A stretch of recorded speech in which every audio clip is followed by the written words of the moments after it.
Hey mi gente, ¿cómo están? Espero que se encuentren muy bien. Estamos de regreso en este 2022 aquí de nuevo en el canal de Lucy, así me puedes llamar, en confianza. Y nuevas películas están apareciendo y precisamente ha salido una en Netflix, así, fresquecita, fresquecita, que me ha llamado muchísimo la atención. Estamos hablando de La Casa. No de la casa de animales, sino más bien la casa, la habitación, el edificio, el lugar donde tú vives y resides. Esta nueva película es bastante particular. Precisamente estamos hablando de una película de animación, pero en stop motion. Un estilo que no se caracteriza a ser muy utilizado realmente en Netflix y hay muy pocos referentes dentro de su plataforma. Pero esta, cuando yo la vi, la verdad es que vale la pena 100% hacer este review y que ustedes la vieran.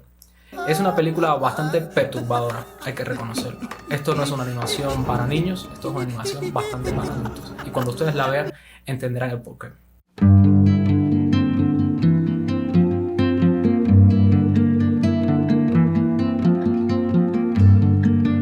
Esta película recopila 3 cortometrajes que están relacionados durante toda la historia, que conforman la totalidad de este filme. Precisamente La Casa está hablando de un personaje principal que se va a mantener durante toda la historia. Una mansión muy particular que ustedes verán en Phuket.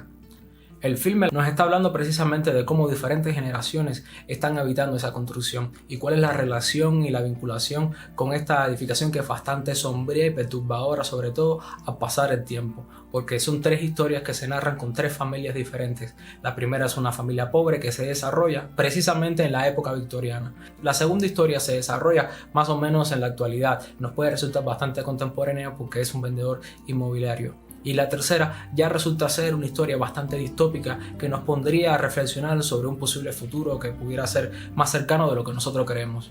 En este caso, el filme se está desarrollando con diferentes estilos en cada cortometraje. Y hay que reconocer que se ve la mano de buenos autores detrás de esta producción, precisamente porque cada cortometraje nos hace reflexionar a través del propio género, que puede ser en este caso el género casi horror en el primer cortometraje, el suspenso en el segundo y ya una comedia negra en el tercer cortometraje. Cada uno de ellos está vinculado de una manera bastante orgánica, pero que nos da diferentes puntos de vista sobre el pasado, el presente y el futuro. En la primera historia que vamos a ver, estamos hablando de una familia pobre, pero precisamente en la época victoriana, y cómo se están reflejando las clases sociales y cómo cada historia de la familia tiene un lado oscuro. Siempre estamos hablando de esas emociones reprimidas, de esa insatisfacción como personas que se están demostrando sobre todo en la vivienda. Cuando a la familia de esta historia le regalan una casa, se puede pensar que la historia va a tener un final feliz. Sin embargo, todo se empieza a tergiversar.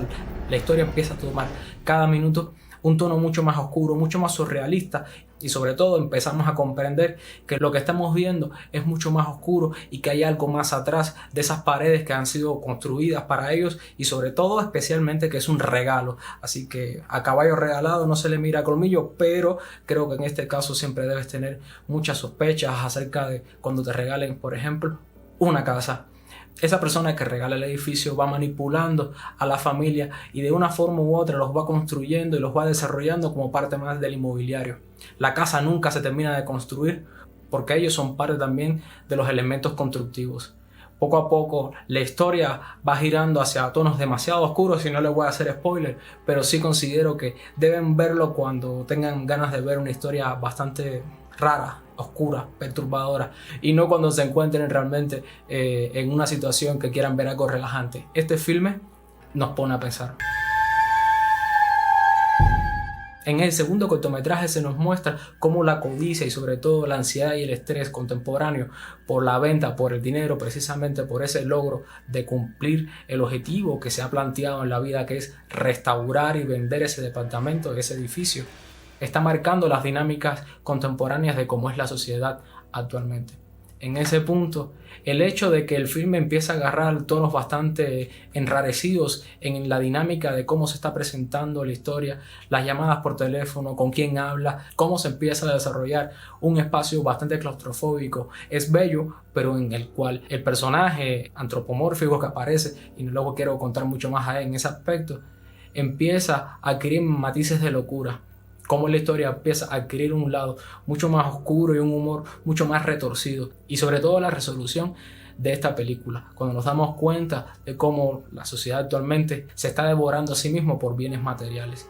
Este segundo capítulo, la verdad, resulta ser bastante perturbador porque siempre nos hacen unas referencias mucho más cercanas a nuestra realidad. Y en ese caso, siempre hay un salto temporal entre cada capítulo, entre cada parte. La tercera resulta ser un mundo distópico, un mundo que está inundado, que puede hablar bien precisamente de la realidad actualmente con el cambio climático, en donde ese edificio se mantiene de pie y casi sobreviviendo con varios inquilinos, en el cual la dueña de ese edificio trata de salvarlo a toda costa, trata de hacerlo viable, de que sea un motel que pueda funcionar tal cual en medio de un panorama que la verdad es bastante distópico, un presente decadente en el cual el futuro no se ve nada alegre. Precisamente ahí se empiezan a hacer nuevas relaciones y en este caso el tercer capítulo, que rompe la estructura con el primero y la segunda parte, nos está hablando sobre todo de las relaciones ya más interpersonales y cómo cada uno de los inquilinos ve y percibe los bienes materiales.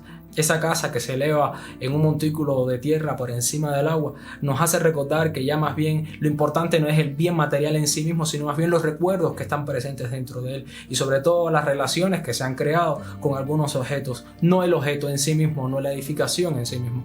En ese caso yo creo que es algo muy importante porque sí está hablando ya en términos de que mucho más importante para nosotros los recuerdos, las historias y en especial cómo hay que saber desprenderse de aquellos objetos materiales y sobre todo avanzar, porque la vida no es estar anclado sino moverse, aún así en un futuro que realmente no se vea nada halagüeño. Yo creo que las relaciones y los personajes están muy bien desarrollados, creo que cada historia se plantea nuevas perspectivas y en algunos casos creo que el género, el estilo visual, la estética que le están imprimiendo marca sobre todo el desarrollo, no solo a nivel de la animación, porque la verdad es que es excelente, preciosista y trabajan con mucho detalle e ahínco, sobre todo en los detalles que hacen particular cada historia.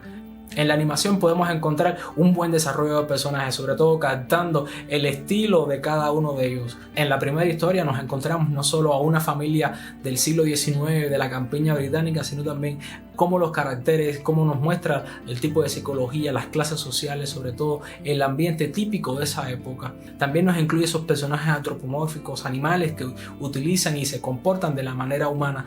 Y en este caso yo creo que eso es una gran reflexión sobre todo de cómo nosotros mismos nos podemos comportar o cómo esos animales reflejan muchas veces las características muy típicas de nosotros. En la tercera historia los personajes son gatos y los gatos están rodeados por agua. No hay nada peor para un gato que estar rodeado por agua y sobre todo el temor a mojarse. Y en ese mismo caso estamos hablando de la reflexión que tiene uno de los protagonistas, el hecho de no abandonar el hogar, pero no el hogar por quererlo, sino también por el miedo a lo que pueda haber más allá de las fronteras, más allá de ese horizonte inundado que aparece en la película. Estamos haciendo muchas reflexiones que, más allá de que sean personajes antropomórficos, nos están diciendo muchas veces realidades que ya conocemos pero que muchas veces queremos obviar.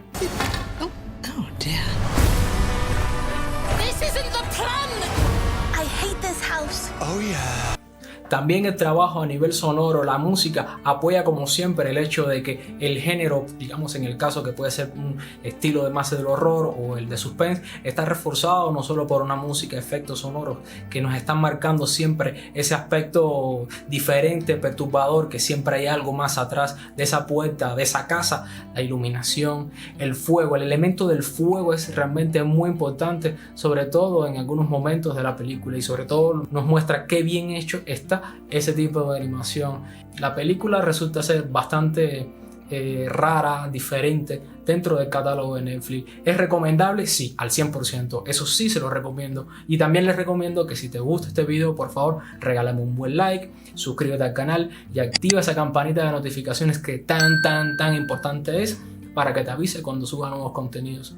Al final, yo creo que La Casa nos hace una gran reflexión bastante distópica, perturbadora, pero que nos hace reflexionar sobre los momentos actuales en que estamos viviendo. Y gracias a una animación que la verdad se agradece muchísimo en los momentos en que todo se repite y todas las propuestas muchas veces tratan de copiarse a sí mismas. Sin más, Me despido. Recuerda que este es el canal de Lucy, así me puedes llamar en confianza, me puedes decir tus comentarios, los puedes escribir aquí. Así que nos vemos en un próximo video. Hasta la próxima.